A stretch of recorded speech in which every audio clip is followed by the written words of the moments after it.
Good morning, everyone. In few days will be Yom Kippur.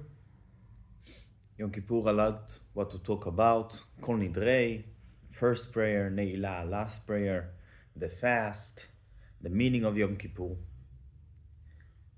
I would like to go straight to the point of today's meeting, that we're going to talk about an old debate, very old debate, that was during the time of the Second Temple.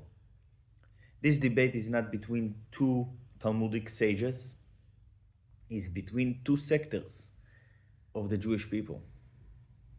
And this debate exists still today, and this is very fascinating. It exists today, again, not between two people, rather between two sectors. I will call it like this. So I don't know if you heard, first of all, about the sectors. Some of us heard about the Karaites, Karaim in Hebrew.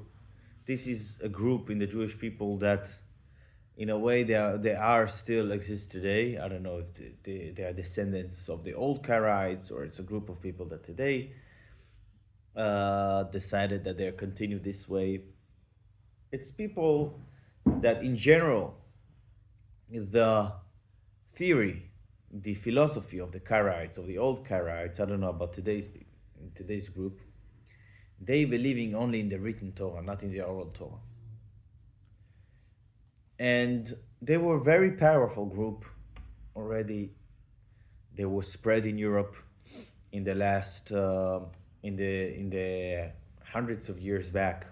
There were major groups in Europe, and even before that, we talk about 1,000 years back and 1,500 years back, and even more. The Karaites were the people that believe in the literal Torah and not in the oral tradition of Torah and in the power of the Jewish court of the Beit Din.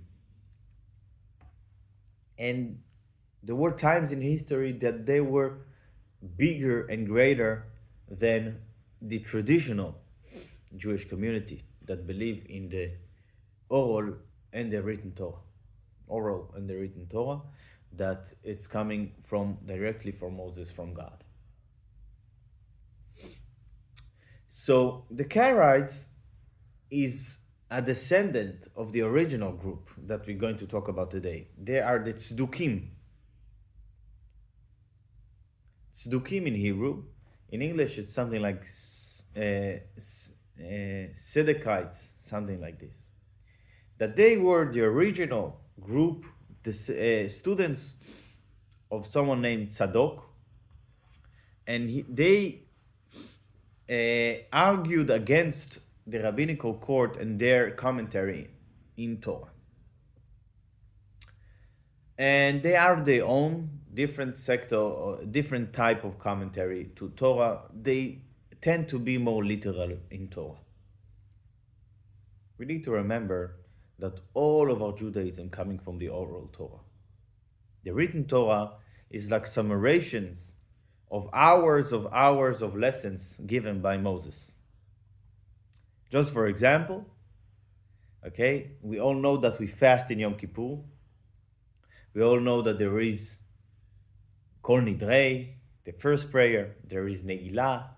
It's all oral Torah. Even the fasting in Yom Kippur, even though it's a mitzvah from Torah, but it's not written exactly, specifically to not to eat. It's written that you need to have some kind of inui in Hebrew. Inui is something that it's not pleasant, and the tradition is, and we can derive it through system of learning that we have coming from Moses, how to learn things from Torah. We can derive from the text that it's talking about not eating, but it's not written exactly. So everything is oral from Torah, all Jewish life. We will not go into the details of the argument and what is the importance of the oral Torah that I just mentioned, that most of our Jewish life, 99.9% of Jewish life, you cannot derive exactly, directly from the written text. Not Shabbat, not circumcision, not Yom Kippur, not Sukkot, nothing is tefillin, nothing is directly coming. All is hidden in the text, but you cannot derive and do a mitzvah only by reading, because there is no one mitzvah that is exactly clearly written how to do it in the written text, because Moses gave us both of the Torah, the oral and the written, and we must receive them together. So the Sedukim against the traditional rabbis, the Purushim, again, the Sedukim was a major group and very powerful. And sometimes in history, they were again greater and bigger than the traditional Jews. We're talking about times of the Second Temple that the high priest, there were every year was concerned if the high priest is a Seduki or a traditional. It was this tension.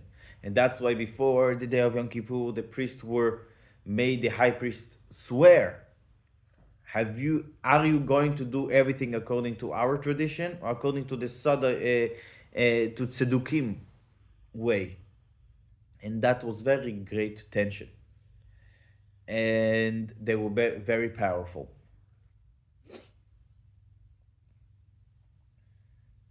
So let's go to our today's debate between the Tzedukim and the traditional Jews, and to see what is the difference. And very interesting debate. And in this debate, we can see a very big philosophical debate that exists till today. The debate can be very strange, can sound very strange, but we're gonna see why is it so important.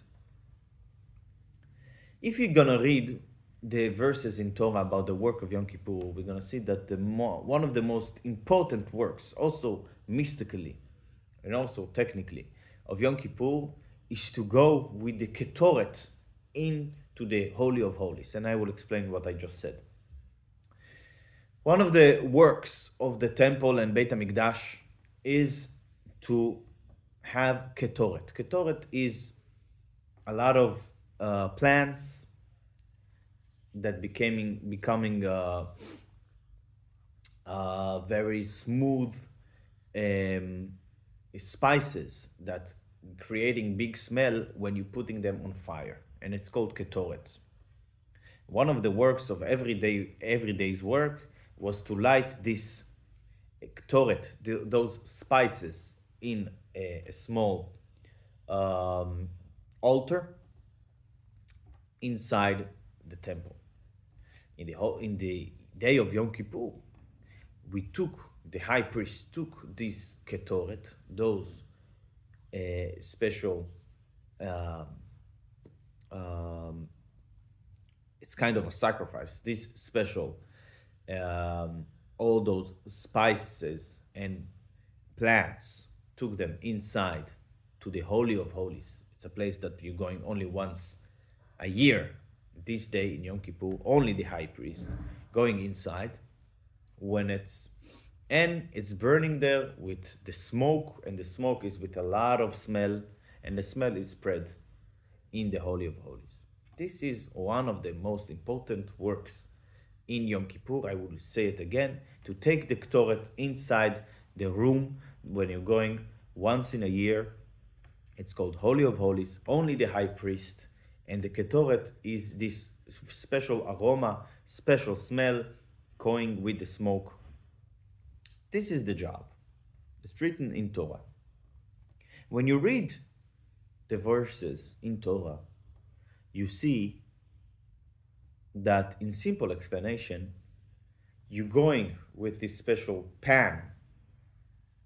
On this pan, there is on it those spices, and you're pouring the pan on a fire, small fire that you put also in the Holy of Holies, and then the smoke is being created in the Holy of Holies. This is the job. But the Tzedukim had a different explanation. They said that you should create the smoke before entering the Holy of Holies.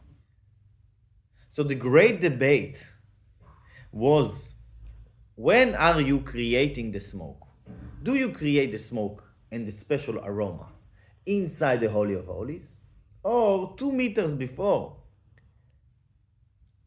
the high priest enters the Holy of Holies, he creates the smoke? This is the whole question. And that was very important to the Tzaddukim, to create the fire outside the Holy of Holies, to create the smoke. And first of all, it's very special and strange because it seems very small detail, not very important.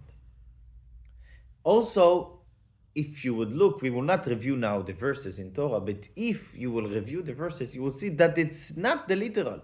In this case, the traditional Jews are more literal than the Saddukim.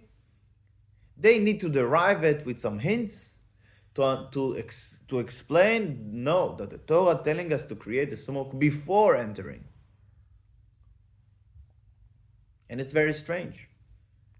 There is a story in Talmud about a high priest that was priest for many, many years. Some say 30 years, some say 80 years he was high priest. Every year he went inside. And one year he's coming out and he's telling his father, finally, I did this job in the correct way. I did create the smoke before going inside, like the Tzeddukim. Before going inside. And his father telling him, why?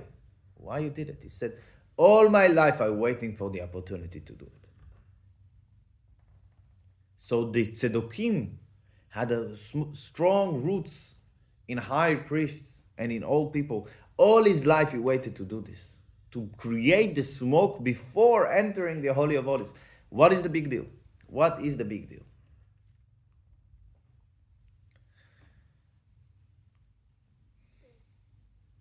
So there is few explanations for that. I would just say one that is coming from very interesting source. There was a rabbi, his name was Shimshon Raphael, Rabbi Shimshon Raphael Hirsch. Shimshon Raphael Hirsch was a special rabbi in Germany.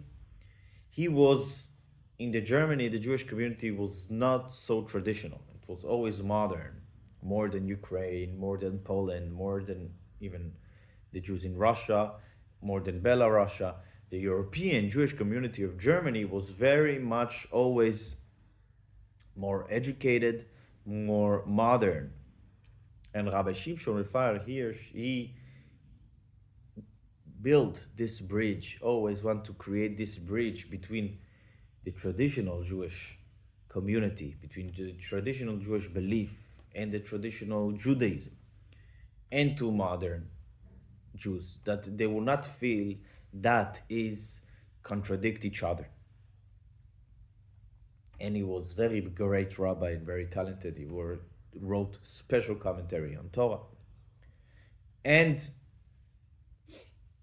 a lot what to hear about this Rabbi Shimshon Raphael Hirsch. But I would just say this, his explanation about this conflict. Do we create the smoke before, like the Tzeddukim, or we create the smoke inside the Holy of Holies? Let's try to get a bit more philosophical here. Holy of Holies, it's a place that when the Kohen is entering once in a year, and only one person is allowed to enter, the high priest. So it's the holiest place. And the holiest time. And what he creates inside? He creates inside this special aroma. Aroma that it's not allowed to create outside the temple. The Ketoret is only there. So this is the special Jewish aroma. Okay, special day, special time, special person, special place, and special aroma. Now, it's 100% for sure that the Jewish aroma is not meant to be only inside. It should affect others as well. Light to the nations. The Jewish aroma, the Jewish message Jewish people have their own message. So for sure, everyone agrees that this message should not stay closed in closed doors. We have what to tell other nations. Now the question is, and here's the debate between the Tzedukim and the traditional Jews. The debate is, do we create the aroma outside and then bring it inside? Or we create the aroma inside and then from the inside is going out? If I want to talk with Gentile, with someone that is not Jewish, if I want that my message will be connected with the outside world, with the modern world, should I create the smoke, the aroma inside, or maybe I should review what is the outside world saying, and then I create my Jewish aroma? It's very common in many Jewish communities. They want to stay connected with the people. They want to stay connected with the world. And they're right. Judaism should not be disconnected from the world. But the question is how to do it.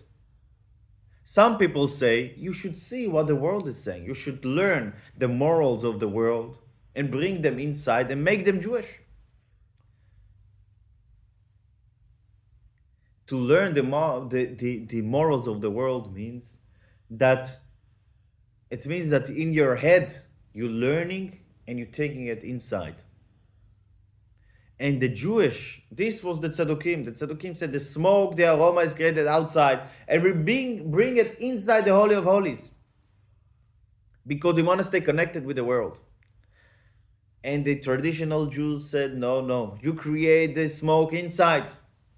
And you're taking the pure Jewish aroma that was created inside the Holy of Holies, in the special place and time and person, the high priest in the Holy of Holies in Yom Kippur, and this is spread outside.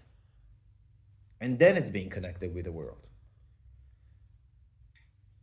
You know, if we're talking about Jewish history, Tzedukim are not exist. Karaites were times that they were the greatest group in the world, in Jewish world.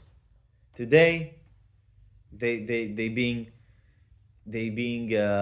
not accepted. They are being outcast, and the truth is that almost not existed. Why is that? Because when you take your messages from outside and bring them inside, what makes you relevant? What makes you Jewish? If I can do any Jewish thing after taking it from the inside, from the outside in, why you need to take it and do it Jewish? Make it in the original way, as the outside is doing it.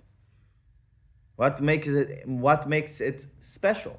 What makes it Jewish?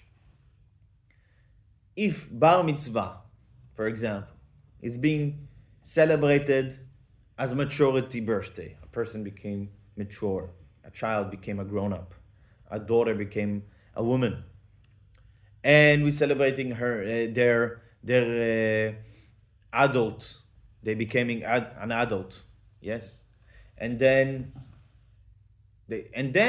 this is the main topic, and we putting them with some Jewish elements, with talit.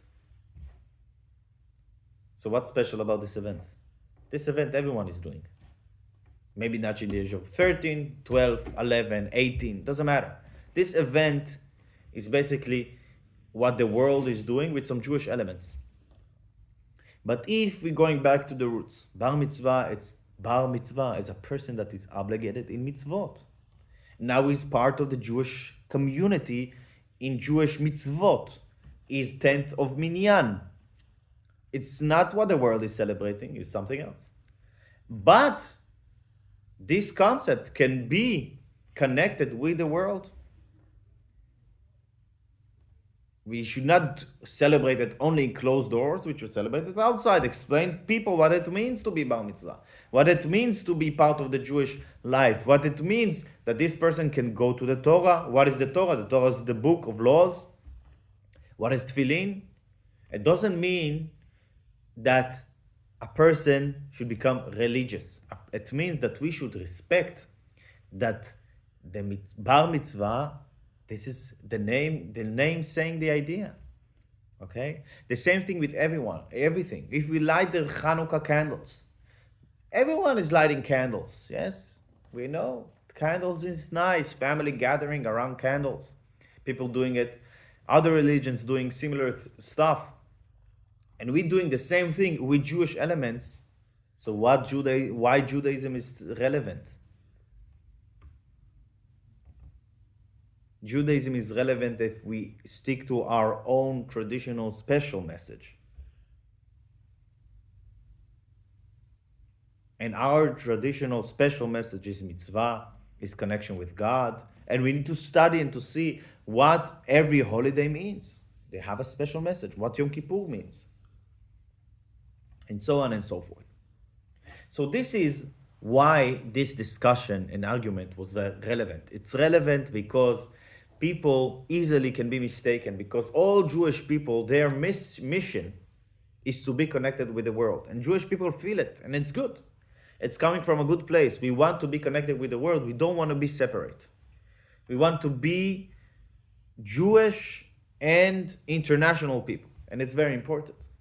But what does it mean? It means that it taken from outside in, and then our Judaism is being lack of inner meaning, of traditional meaning, of Jewishness, or we taking our messages outside. It doesn't mean that every Jew should be a rabbi. It doesn't mean that every Jew should be this title and that title. It should mean only that every Jew appreciate and respect that there is a tradition, and this tradition is pure, and we should not interfere what we decide is tradition, what we decide is nice. We should connect the tradition with the world in a way that the tradition is staying sacred, that it's the smoke is being created inside. This is one message to this from Yom Kippur, and I wish everyone Gmar Chatima Tova, and we should learn from the traditional sources what it means Yom Kippur, what it means Tshuva, and you should all the Jewish people all over the world should have special Happy New Year with a lot of good and happy news to all the Jewish people in the world, especially in Israel, especially in the dark places in Israel. And we should all have happy news, healthy news to all our families. Have a meaningful Yom Kippur. Try to come to synagogue, or if you can't, of course, to fast this day is very important. Details on the times of fasting and candlelights are published in the synagogue's social media. Shana Tova.